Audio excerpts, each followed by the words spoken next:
정은경 보건복지부 장관 후보자의 얼굴이 등장했습니다. 이재명 대통령이 지명한 장관 후보자 17명에 대한 국회 인사청문회가 줄줄이 예정이 돼 있죠. 그런데 일부 후보자들이 약간의 학습 효과들이 있는 것 같습니다. 일단 저희가 준비한 화면부터 먼저 만나보겠습니다. 국민의 삶이라는 달을 따뜻하게 감싸는 흙이 되도록 하겠습니다. 앞으로 남은 모든 절차에 성실하게 임하겠다는 말씀으로 소감을 마치도록 하겠습니다. 대통령께서 지방에 있는 저를 부르신 이유에 대해서 생각해 봤는데요. 교육을 통해서 국가 균형 발전을 좀 실현하시겠다라는 그런 뜻이 담겨 있는 게 아닐까. 최근에 장관 후보자들의 주요 의혹을 저희가 한 화면에 모아봤습니다. 배우자의 코로나 수혜주 매매 의혹이고요. 아까 이준석 후보자 지난주 금요일 뉴스탑10에 짚어봤던 것처럼 제자 논문 표절 의혹도 있는 거 아니냐. 최근에는 강선우 여가부 장관 후보자의 배우자 스톱옵션 1만 주, 누락한 이해충돌 의혹도 있다.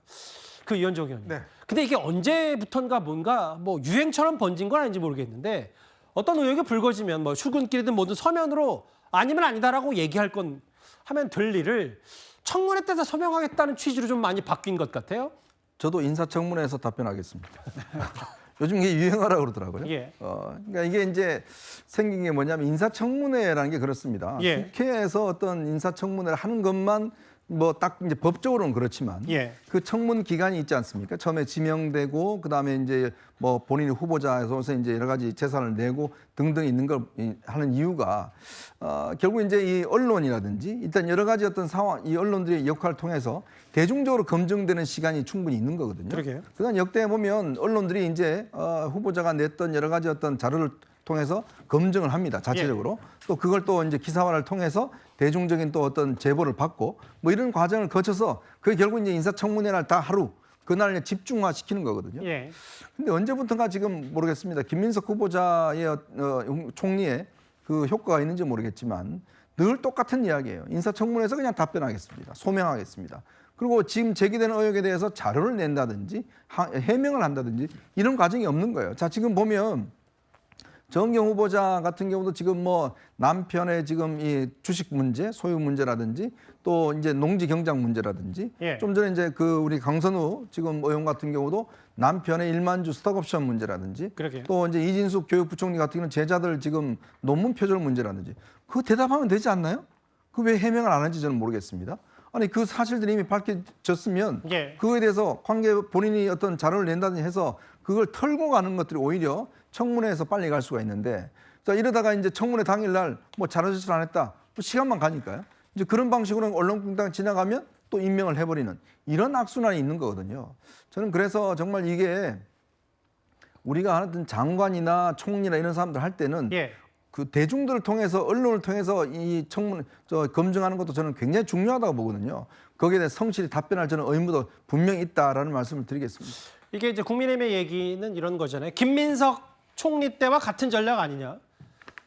배추 투자해서 월 450만 원 받았다라는 거에 대한 자료와 증인이 없으니까 뭘로 소명하냐라는 비판도 있었고 둘째 날 오후에 자료 준비했는데 국민의힘이 빠지면서 자료 갖다 대니까 제출하니까 국민의힘이 아예 퇴장해버렸다는 김민석 총리 쪽의 주장도 있었지만 성춘 부의장 이건 맞는 거 아니에요?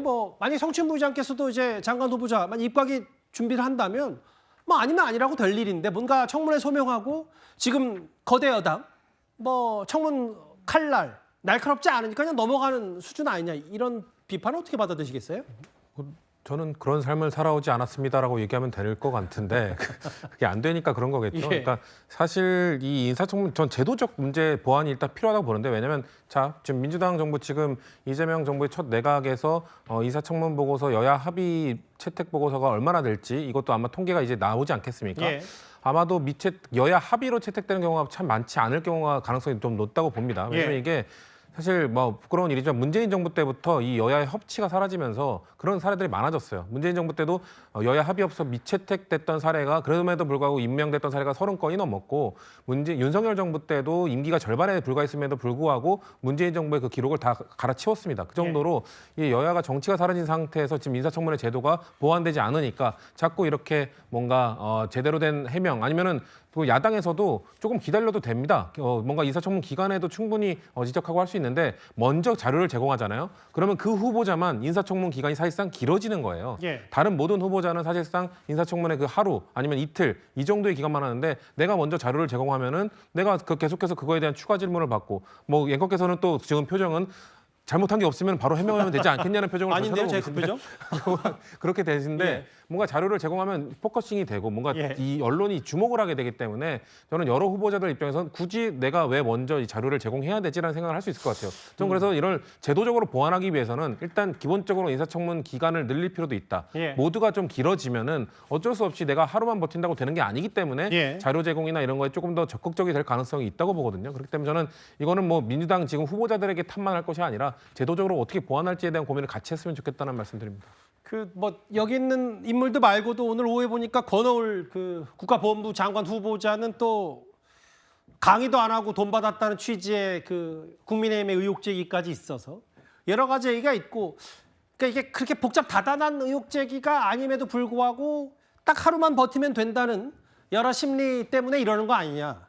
하루만 버티면 장관 되는 거 아니냐라는 야당의 비판 얘기까지 저희가 준비한 3위로 짚어봤거든요. 예, 3위까지 짚어봤습니다.